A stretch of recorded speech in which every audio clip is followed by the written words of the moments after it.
สวัส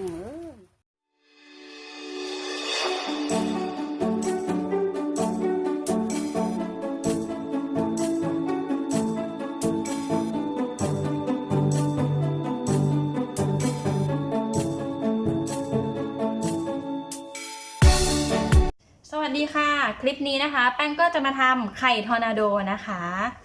วัตถุดิบของเราก็จะมีแค่ไข่กับน้ำมันพืชเท่านั้นเองนะคะ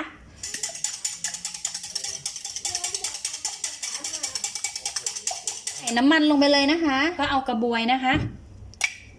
ตักไข่ขึ้นมาเลย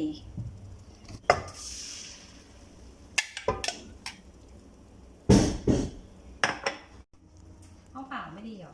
ข้าวไม่แข็งเลยเนี่ยจะเอาข้าวผัดเหรอ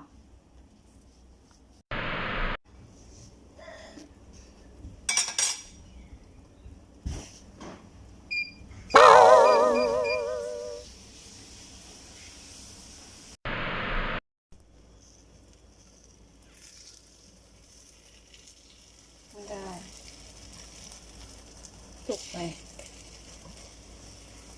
ไม่ได้ไม่ได้อันนี้ลองกันใหม่อีกรอบนึงนะคะดูซิว่าจะได้หรือเปล่าใส่ลงไปเลยค่ะ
แล้วใส่ลงไปเลย